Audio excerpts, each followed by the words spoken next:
Amém, irmãos.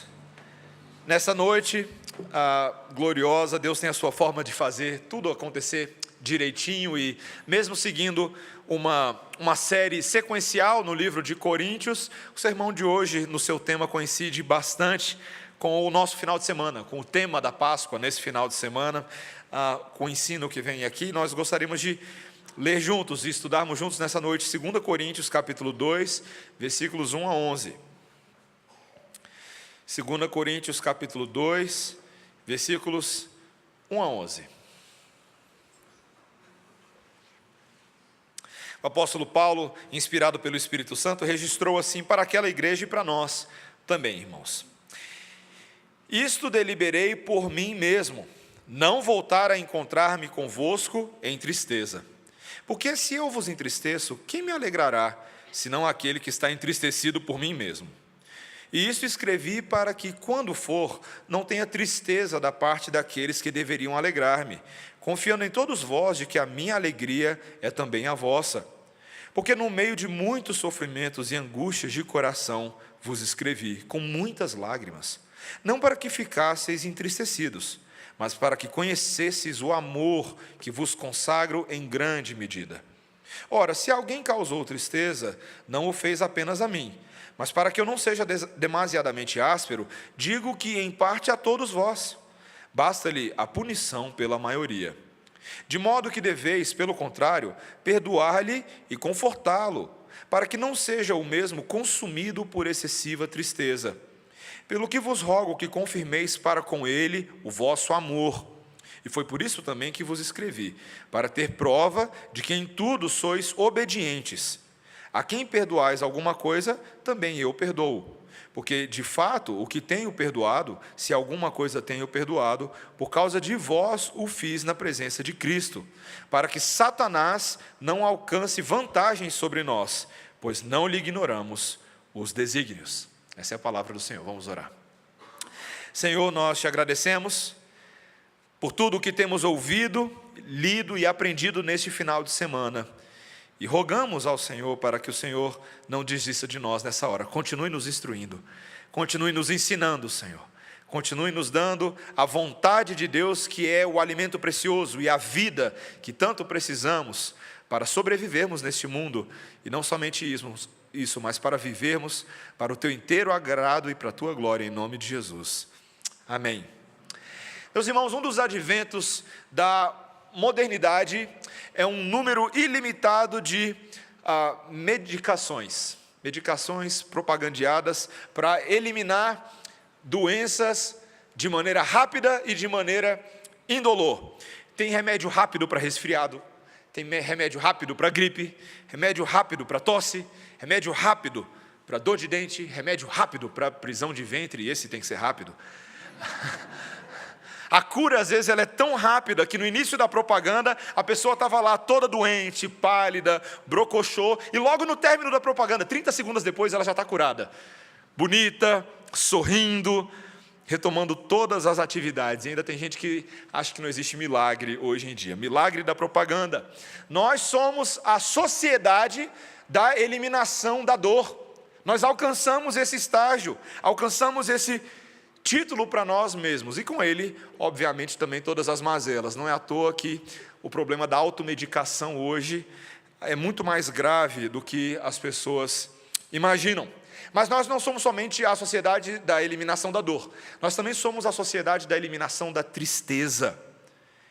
Tristeza é sempre muito ruim para o homem pós-moderno. O importante é estar feliz consigo mesmo, feliz com a sua própria vida, sorrindo para tudo e sendo positivo o tempo inteiro. Então, para eliminar a tristeza, o remédio que a gente inventou foi tornar-se a sociedade do entretenimento.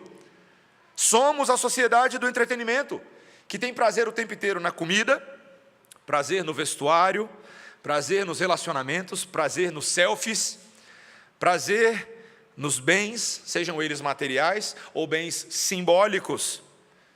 A questão, meus irmãos, é que nós queremos rapidamente nos livrar da tristeza, mas a Bíblia, ela não vê assim uma falta de valor na tristeza, pelo contrário. Para a palavra de Deus e para o nosso próprio Deus, a tristeza que Ele, de uma certa forma até soberana e misteriosa, Ele mesmo concebeu a existência dela, a tristeza tem o seu valor. Ela é sempre uma oportunidade para que nós nos tornemos mais sábios, mais maduros. Só para te dar um exemplo, o livro de Eclesiastes, no capítulo 7, ele diz, no versículo 2, assim: melhor é ir à casa do luto do que à casa onde há banquete, pois naquela se vê o fim de todos os homens, e os vivos que o tomem em consideração. Melhor estar na casa do luto do que na casa da alegria. O versículo seguinte diz: melhor é a mágoa do que o riso, porque com a tristeza do rosto se faz melhor o coração. A tristeza é sempre uma ocasião proporcionada por Deus para que nós reflitamos. Não numa espécie de existencialismo individual, depressivo, nada desse tipo, mas uma oportunidade para amadurecer no significado da graça do Senhor, no contraste entre a ausência de graça e a bondade de Deus, e fazê-lo sempre na companhia dos nossos irmãos, porque nós nos entristecemos juntos, mas temos também a oportunidade de aprender a alegria juntos. A tristeza com os nossos irmãos é sempre uma oportunidade de mão dupla.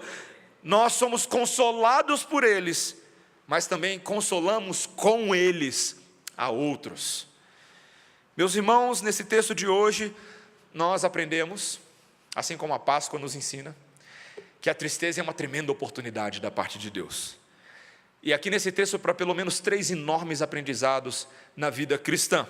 Ela é uma oportunidade para a gente praticar um amor que seja formativo dos nossos corações. Segundo lugar, ela é uma oportunidade para estender misericórdia a quem precisa de misericórdia. E em terceiro e último lugar, ela é uma oportunidade para derrotar as trevas.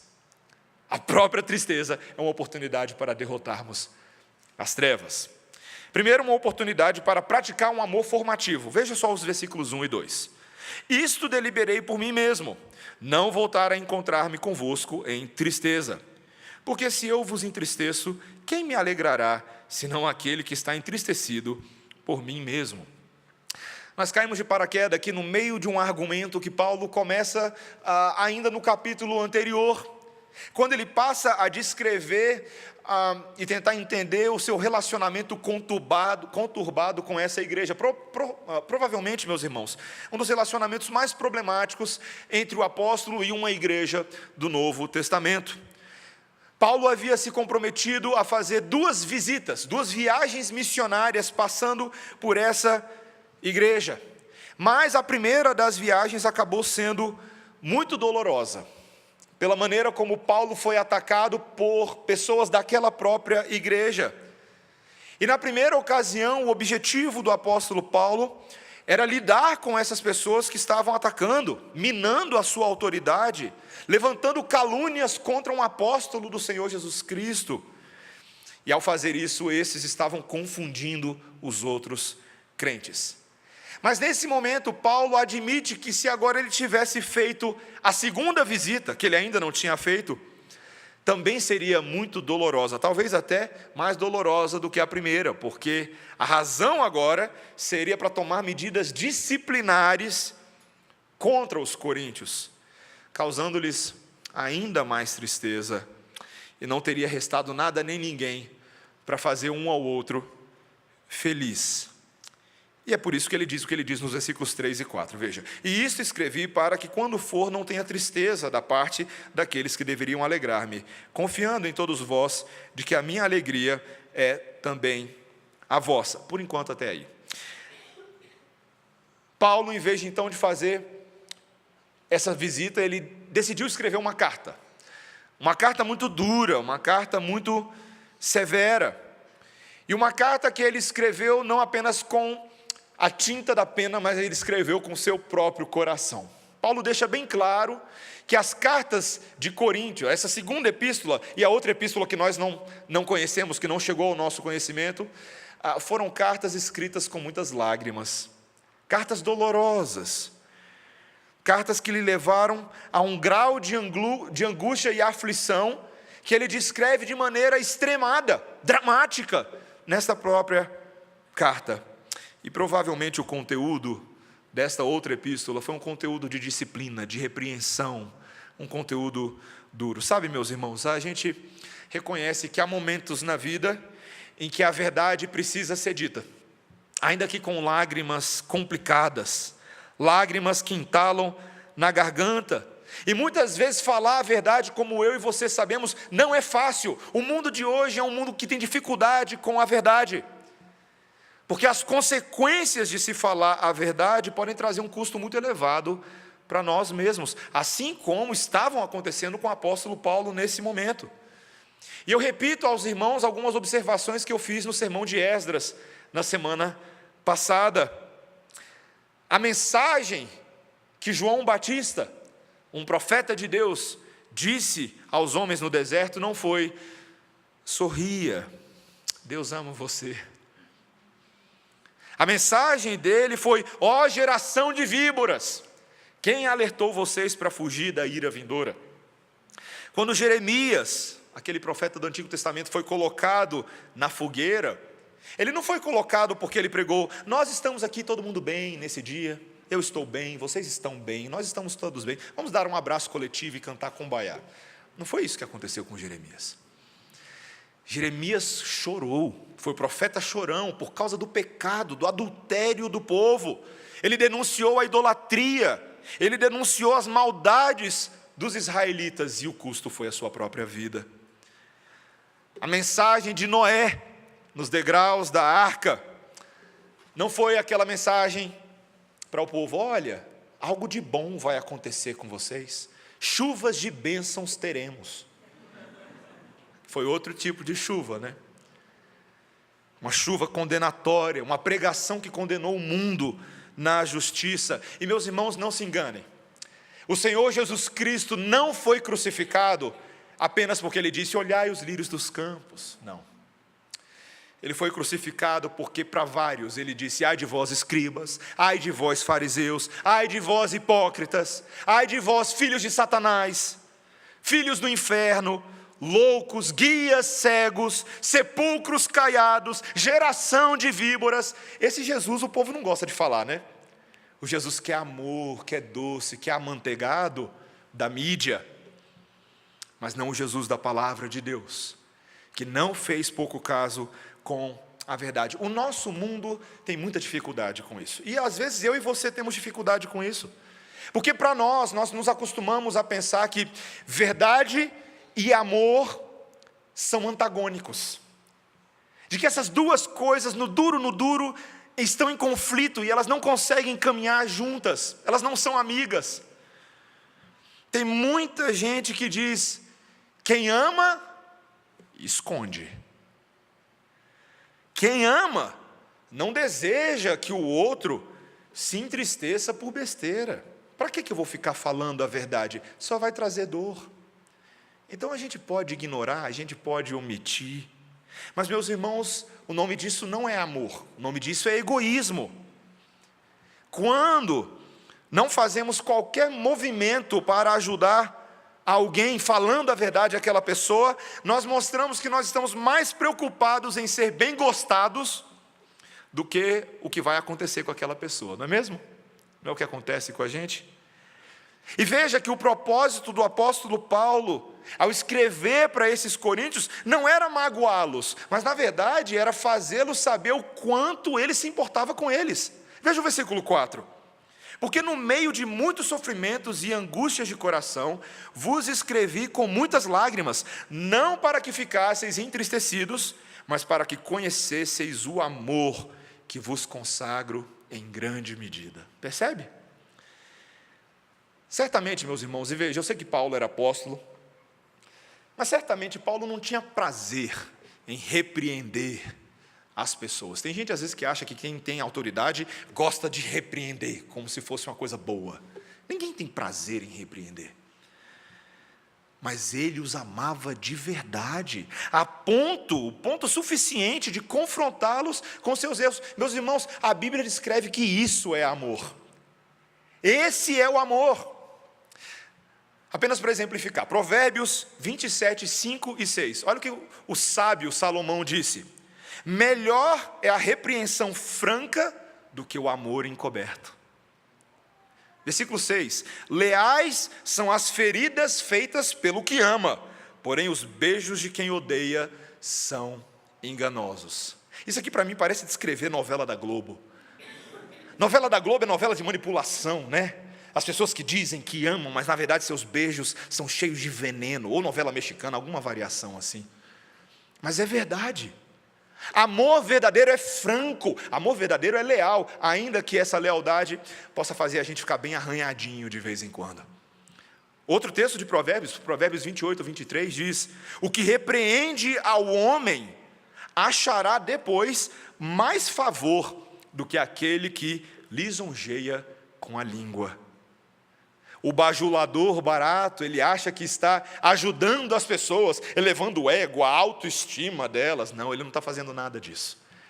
É aquele que diz a verdade na hora certa, é o que ajuda. Meus irmãos, eu louvo ao Senhor, porque teve gente que teve coragem na minha vida de, em certos momentos, falar a verdade que eu precisava ouvir, e não a verdade que eu queria ouvir.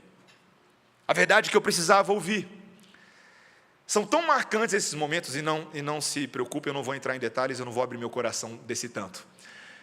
Mas esses momentos são tão marcantes, que nós somos capazes de correr o resto da nossa história agora, lembrando desses momentos. Aquele dia que tal pessoa falou para mim o que precisava ser dito, como eu precisava ouvir aquilo. Meus irmãos, o amor que age dessa forma é um amor que é mais do que palavras, que poesias e paixões. É um amor formativo. É um amor que é capaz de transformar uma pessoa e aperfeiçoá-la. É um amor que o objetivo não é destruir o próximo, mas tem o benefício do próximo em mais alta conta. Cônjuges precisam aprender a exercer esse amor um com o outro. Meus irmãos, eu louvo a Deus pela esposa que eu tenho, que ela é amorosa. Ela não briga comigo o tempo inteiro, não. Eu não dou muito motivo para ela brigar. Mas quando ela senta e conversa, é bênção. É bênção. É bom. Mas eu preciso fazer isso com ela também. Eu preciso sentar às vezes com a minha esposa e falar com ela, olho no olho, e falar: meu amor, isso não está bom, isso não está certo. E um vai fazendo isso com o outro, ferro afiando o ferro, não com o objetivo de minimizar ou de destruir o outro, mas de aperfeiçoar para que o outro seja exatamente o cônjuge que Deus quer que ele seja. Isso é importante. Pais precisam agir assim com seus filhos. Ontem à noite eu tive a oportunidade de pregar num acampamento de jovens, de adolescentes, de uma igreja presbiteriana, e foi muito bom passar um tempo ali com os adolescentes. E conversando com um dos líderes do acampamento, desses pré-adolescentes, ele me contou que muitos daqueles ali nem eram membros da igreja. Eu falei: é mesmo? Como assim?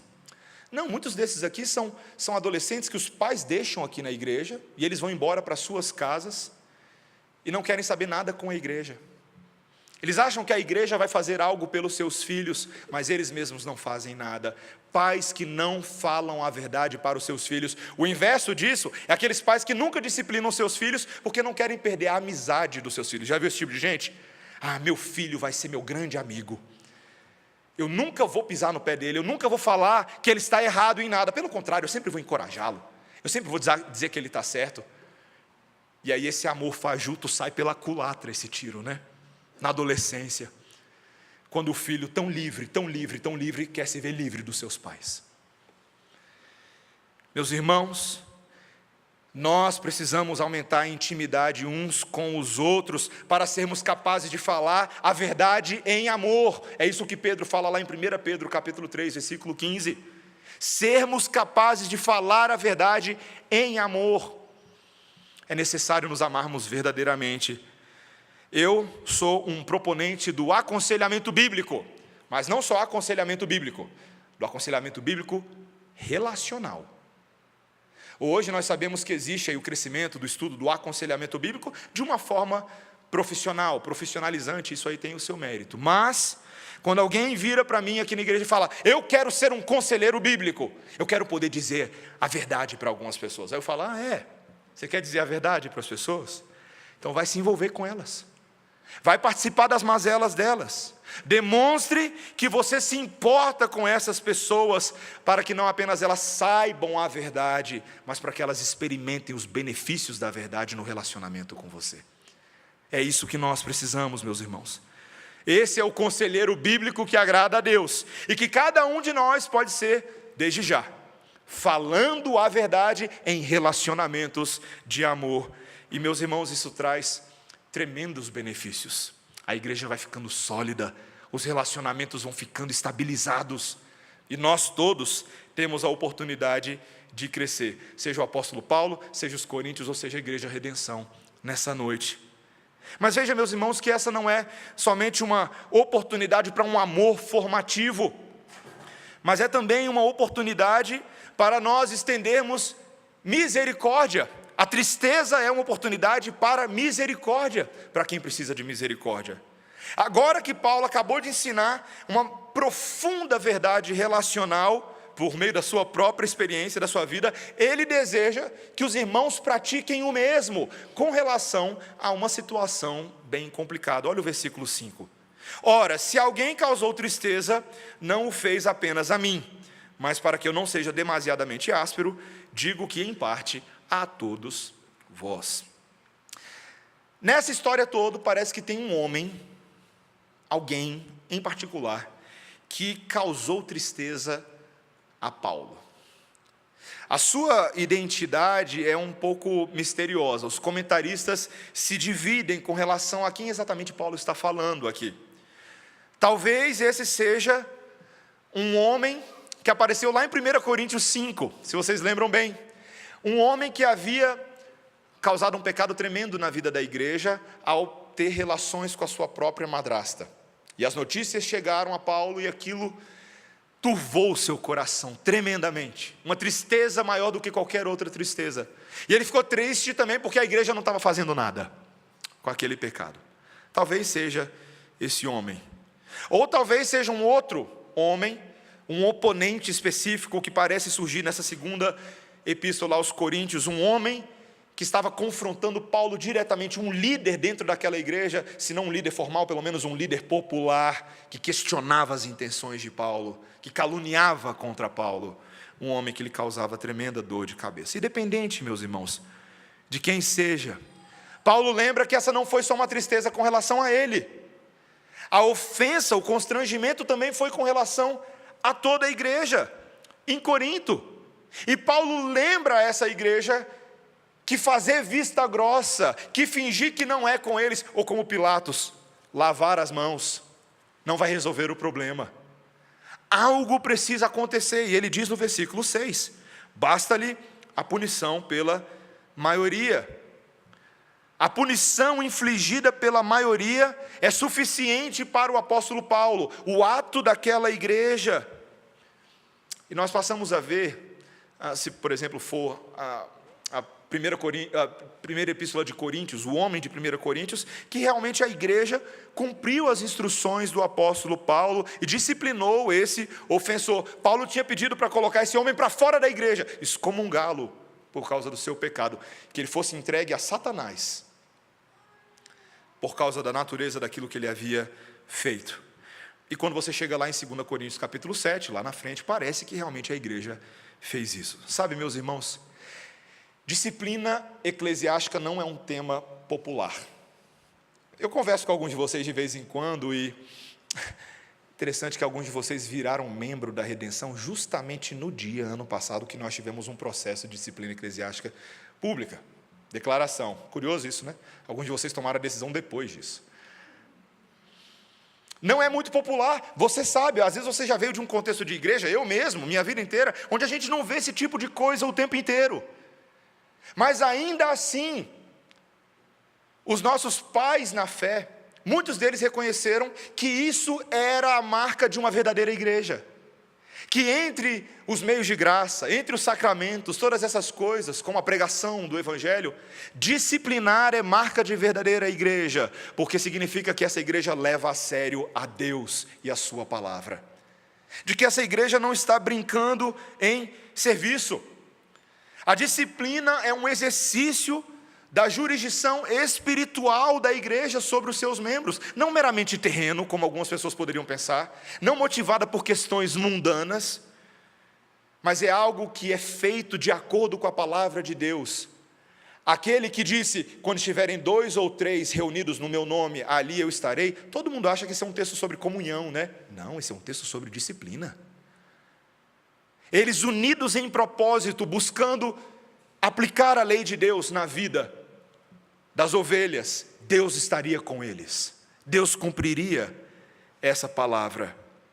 Toda disciplina, meus irmãos, visa edificar o povo de Deus. O nosso manual ele coloca assim: visa edificar o povo de Deus, corrigir os escândalos, os erros, as faltas, promover a honra de Deus e a glória do nosso Senhor Jesus Cristo. Sabe, meus irmãos, quando nós estamos disciplinando, a honra de Deus está sendo exaltada, não é a nossa honra, não é a dignidade da igreja, não, é a dignidade do Deus que é santo, santo, santo. Você se lembra dele? Você canta isso de vez em quando, lembra? Ele é santo, e o Deus santo não brinca com o pecado. Mas certamente a disciplina visa também promover o bem daquele que é disciplinado. É óbvio isso. A disciplina não é para expor a vida pública da pessoa, pelo contrário. O processo, quando ele começa, e ele é descrito lá em Mateus 18, versículos 15 a 20, você pode estudar depois. Quando primeiro ocorre aquela confrontação, e aí a pessoa não dá ouvidos, aí ela vai lá e leva mais uma testemunha, ela continua não dando ouvidos, e aí ele vai lá agora, leva diante da igreja.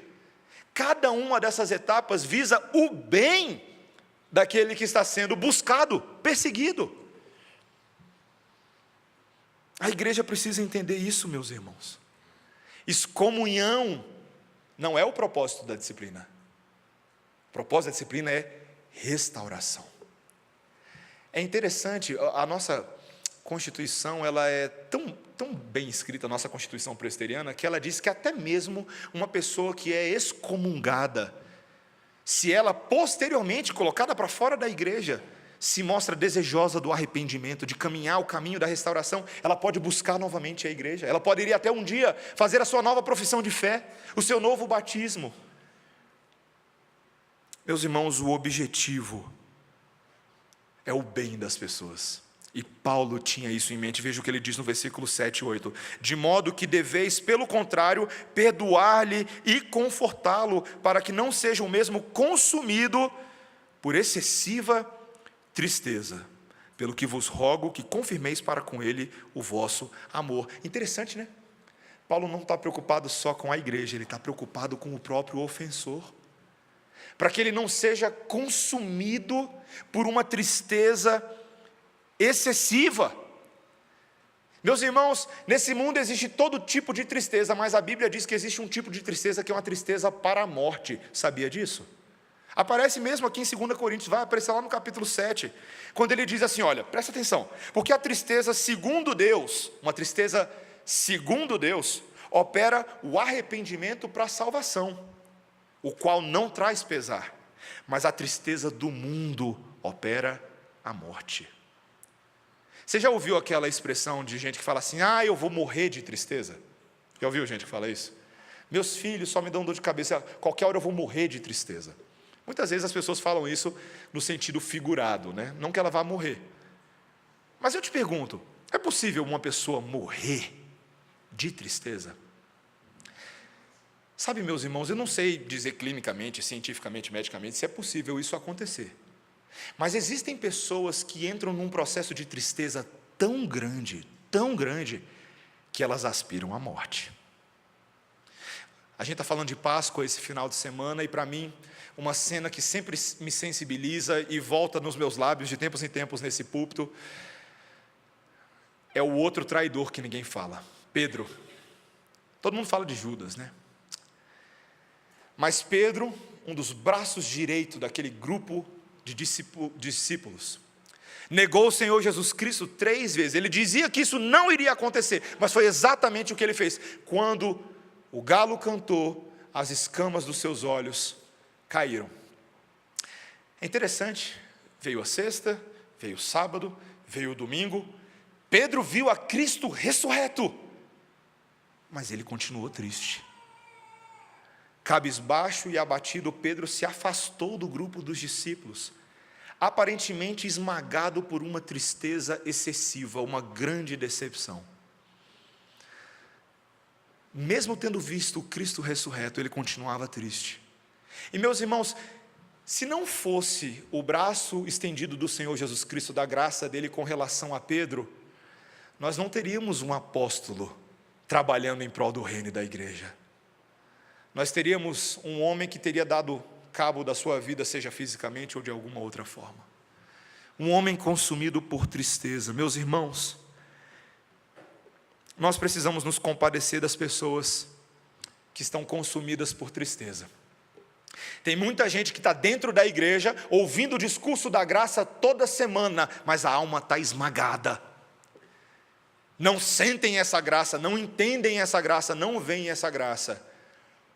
E elas não serão capazes de ver se eu e você não demonstrarmos sincero e genuíno amor e perdão por alguma pessoa.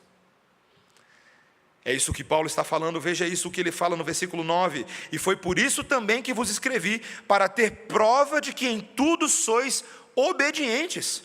A quem perdoais alguma coisa, também eu perdoo. Porque de fato o que tenho perdoado, se alguma coisa tenho perdoado, por causa de vós, o fiz na presença de Cristo.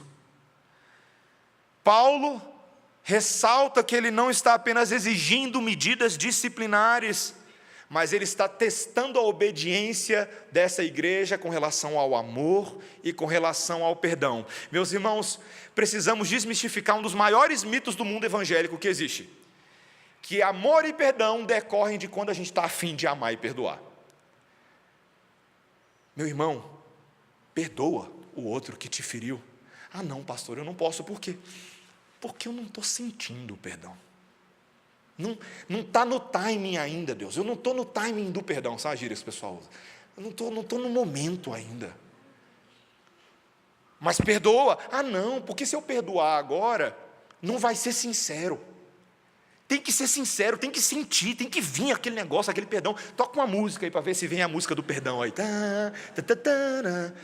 Uma família. Aí vamos ver se o perdão vem. Vem perdão, vem em mim perdão. Esse é o problema do nosso mundo romântico, do nosso mundo afetivo. Ele substituiu obediência por sentimento. Perdão é mandamento, igreja do Senhor. Perdão é ordem. Perdão é obediência. O Senhor Jesus Cristo perdoou a mim e a você, não porque Ele estava sentindo um quentinho no coração. Meus irmãos, não tinha quentinho no coração com relação a mim e a você. Tinha ódio e escárnio. Nós somos detestáveis por natureza, nós não somos amáveis por natureza. Quem nós somos é representado na cruz de Cristo com morte e com pregos nas suas mãos. Mas Ele amou e perdoou porque Ele tomou uma decisão de fazê-lo, a despeito de todas as circunstâncias. E o seu perdão e o seu amor foram em si o início e a fonte de reconciliação. Não foram os sentimentos que vieram primeiro, foi o perdão que veio primeiro. O amor que veio primeiro, a decisão. E assim nós fomos alcançados pelo perdão. Meus irmãos, nós temos que obedecer a Deus. Mas também temos que orar e pedir ao Senhor que nos dê uma misericórdia sincera. Claro, obviamente, a nossa obediência não deve ser uma obediência sempre fria, mecânica e farisaica. Pelo contrário. Nós temos que orar e pedir ao Senhor que rasgue os nossos corações. Você já leu o Salmo 51? Salmo 51 é um salmo querido para mim. Nós temos ali um rei que conhece a palavra de Deus, o rei Davi, que pecou contra o Senhor. E ele pede que Deus o perdoe, mas a partir desse perdão, Davi pede para que o Senhor restaure a alegria da sua salvação, para que os afetos corretos derivem do perdão correto. Ele fala: Senhor, se o Senhor me restaurar essa alegria, eu cantarei louvores na congregação dos santos. Eu farei por outros a mesma coisa que o Senhor fez por mim. Meus irmãos, nós temos que pedir ao Senhor para sermos misericordiosos. Deixa eu te fazer uma pergunta: você é uma pessoa misericordiosa? Quando pisam no seu mindinho, quando te cortam no trânsito, quando estabelecem normas lá no trabalho que são completamente contrárias àquilo que você acha que é correto, existe misericórdia que acompanha a sua justiça ou é só justiça, justiça, justiça? Se o Senhor Jesus Cristo não tivesse agido com misericórdia para conosco, nós não estaríamos aqui. E o caminho da misericórdia, o caminho do coração transformado, é a única maneira, como nós fechamos agora o nosso texto, de envergonhar as trevas. A tristeza como ocasião para derrotar Satanás. Veja o que ele diz no versículo 11. Tudo isso tem que acontecer para que Satanás não alcance vantagem sobre nós, pois não lhe ignoramos os desígnios. Paulo está olhando essa situação toda, meus irmãos, não como alguém que é míope, que olha apenas para as circunstâncias. Ele sabe que tem uma outra pessoa que está muito interessada no resultado de tudo que está acontecendo. Ele é o diabo. O diabo que deseja obter alguma vantagem de tudo isso e fazer prevalecer o jeitão das trevas, e não o jeitão da luz. Meus irmãos, perdão e restauração são armas de uma batalha espiritual contra as trevas. De um que tenta o tempo inteiro ultrapassar a igreja, tirar vantagem da igreja e fazer o seu nome construído sobre a humilhação da igreja. Meus irmãos, quando a disciplina não é bem feita, quando ela não é bem motivada, quando ela não acontece biblicamente, ela pode acabar privando permanentemente um membro de uma igreja. Alguém que seja um verdadeiro filho de Deus. Quando ela é precipitada, quando ela não decorre da orientação das Escrituras Sagradas, ela pode acabar sendo uma oportunidade para Satanás explorar uma falha moral da igreja e fazer chacota da igreja. Meus irmãos, não se enganem, Satanás tenta o tempo inteiro prejudicar a igreja, e ele pode fazer por meio de uma disciplina implacável. Aquele tipo de disciplina que faz com que os que exercem a disciplina se orgulhem da sua própria pureza, da sua habilidade, da sua santidade, e faz com que a pessoa disciplinada se torne amarga e talvez até deixe a igreja. Meus irmãos, nós devemos ser muito cautelosos para que o nosso pecado não interfira na disciplina do Senhor. Você sabia que isso acontece o tempo inteiro? Pais precisam sempre lembrar-se de disciplinar os seus filhos com firmeza, mas com razoabilidade, não é verdade? Pais, não deixem que a sua raiva te desequilibre na hora de corrigir os seus filhos com a vara. Você não quer ter problemas com a justiça brasileira. E por muito menos hoje a justiça já está querendo dar problema com a igreja, não é verdade? Cuidado. Não deixe que a sua raiva desequilibre o castigo, a punição. Se você for justo, você não perderá o amor, o respeito dos seus filhos. Mas se você utilizar essa ocasião para dar vazão à ira, o rancor, a mágoa, você vai cultivar filhos exatamente dessa forma. Maridos, esposas, empregadores, sejam justos, sejam equilibrados, sejam bem motivados. Nós precisamos dar um jeito de envergonhar a Satanás e não ficar dando corda para ele.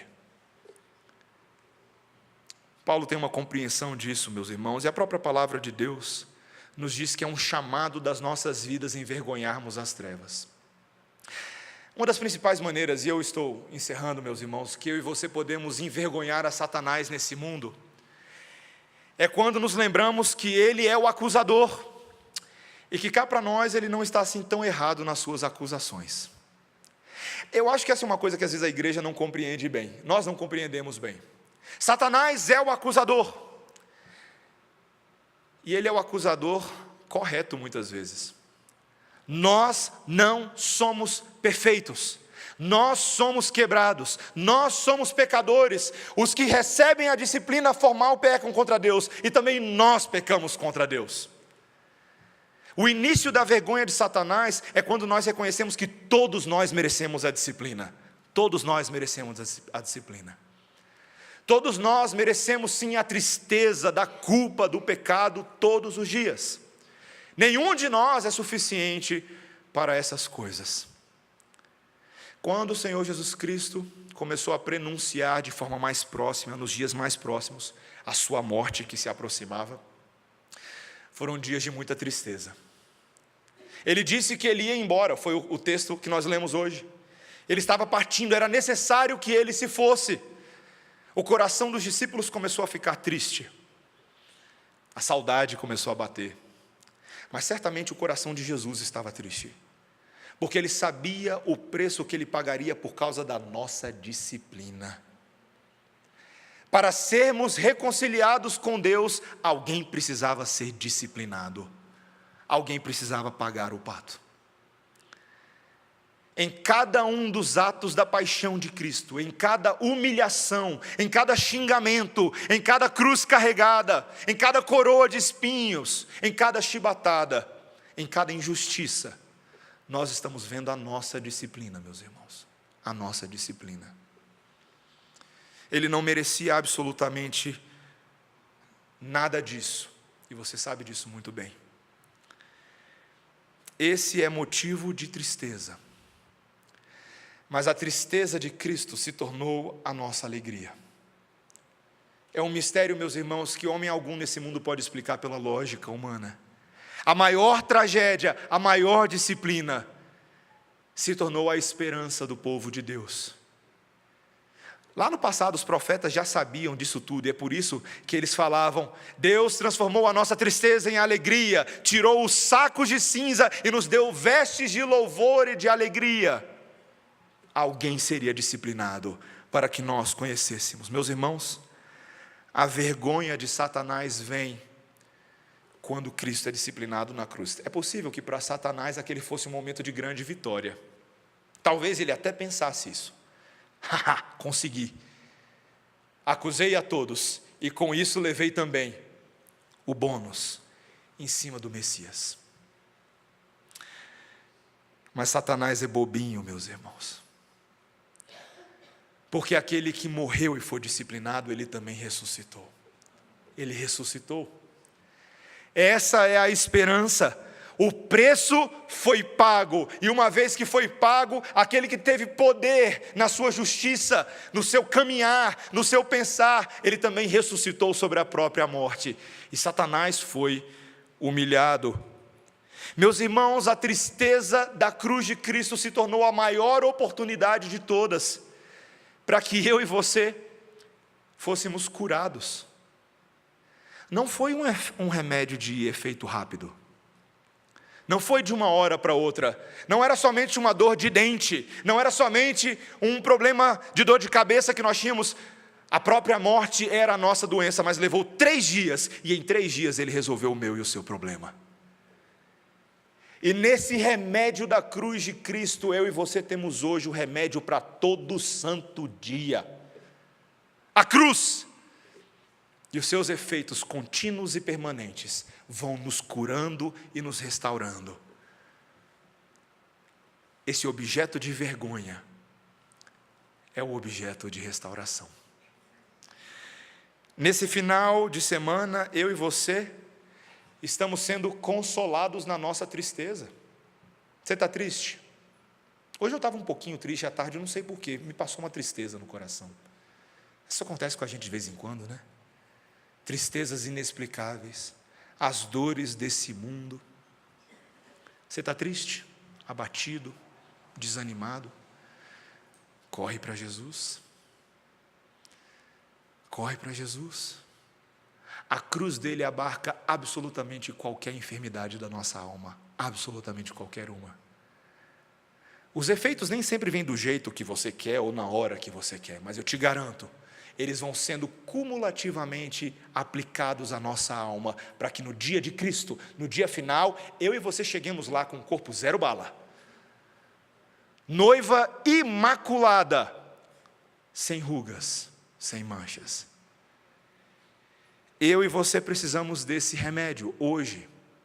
É o remédio que nos ajuda a praticar o amor formativo entre nós.